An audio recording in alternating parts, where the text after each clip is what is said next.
Good morning, everybody. Welcome back to Installment of Scott Selections here for Sunday, October 9th. Before we get into today's play of the day, quick recap of what happened yesterday. We had three plays in the college football show, and we had a look-ahead play for the NFL. NFL play hasn't happened yet. If you want an extra play on a player prop for Sunday's card, check out the video before this one. But for the college football show, did not go well at all. In fact, for the second straight week, we went 0-3. Going through the plays in order, had Air Force -10 at -120 on Fox Bet. They lost outright. Had Buffalo and Bowling Green over 54.5 at -110 on Bet Online. That line, I believe, closed at 56.5. Didn't really matter.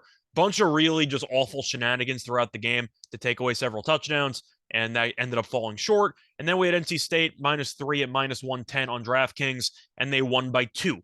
And NC State probably should have won. Unfortunately for us, the starting quarterback broke his collarbone in the second half. The backup came in. I believe he did not attempt a single pass, and NC State was in field goal range up to with about 3 minutes to go and decided to not attempt a 50-plus yarder, even though the kicker could have made it, and ended up punting. So NC State won by 2.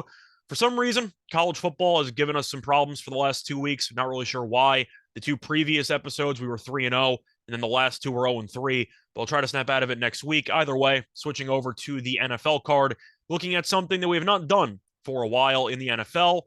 We're going to do a teaser, and it's going to be a two-team 6.5-point teaser, which pays out at -120 on Bet Online. The time recording of 2 a.m.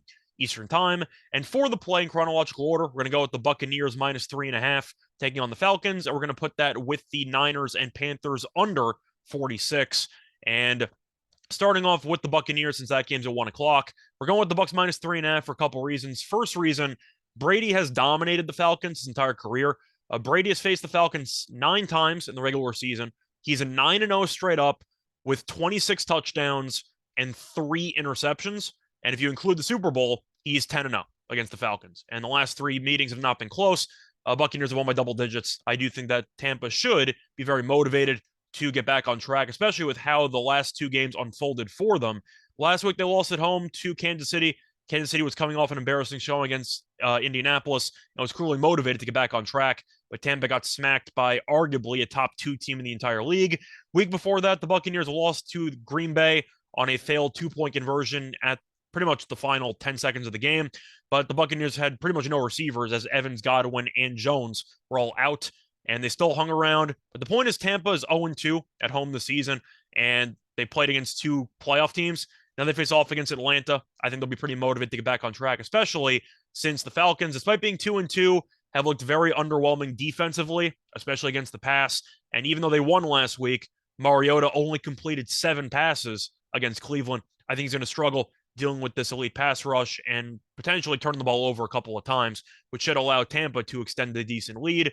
Plus, Atlanta will be without its starting running back as Cordell Patterson ended up on the IR. Now they have Algier and Huntley kind of running a 1-2 committee, but Patterson was phenomenal for them, and we saw how valuable he was against Seattle a couple weeks ago and even against Cleveland last week. I do think that with him being on the shelf, Atlanta's offense might sputter a little bit, and I think that Tampa should dominate on both sides of the ball as a result in this matchup.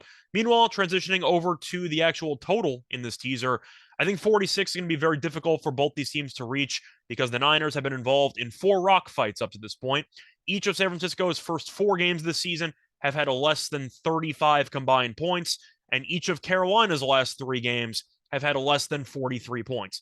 And you go through the passing numbers for both teams. We know Garoppolo is not exactly a great quarterback, but he's sturdy, and the Niners game plan by really giving him a bunch of checkdowns and running the ball. Carolina's Baker Mayfield, who's arguably been the worst starting quarterback in the league this season. And to go through the actual passing yards per game numbers, Carolina is averaging 166 passing yards per game, which ranks 30th in the league. And San Francisco is averaging 189.3 passing yards per game, which ranks 26. So neither team can really generate many big plays in the passing game.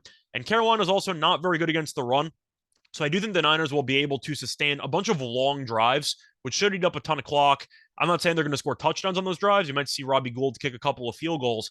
But the point is, I don't exactly see many quick strikes throughout this game. The Niners' pass rush is amazing. We know that Carolina's offense has struggled even against bad defenses. I'm not sure how much the Panthers will contribute. But even if the Niners are able to score, let's just say 27 points in this game, which is kind of a ceiling, I do think they're going to take up a ton of clock in the process because they're going to try to run the ball. They're going to try to throw it short, and they're going to try to keep Garoppolo from making dumb decisions. But 46 with these defenses, the Niners defense we know is great. That's really not a surprise. I think Carolina's defense is underrated. Carolina's defense is averaging 21.3 points per game, but they're also on the field a ton because the offense really doesn't generate many first downs. I do think you'll end up seeing a lower scoring game here. I think it might go under the regular total of 39 and a half, but I'm going to play it safe and I'm going to take the under 46 and I'm going to dare something crazy to happen, couple defensive touchdowns, but in reality, I really don't see either team contributing enough to send this game over the total of 46. So once again, the 2-pick teaser is going to be the Buccaneers minus 3.5 and the Niners and Panthers under 46. And that 2-pick teaser pays out at minus 120. Other than that, though, see you again tomorrow. Bye, everyone.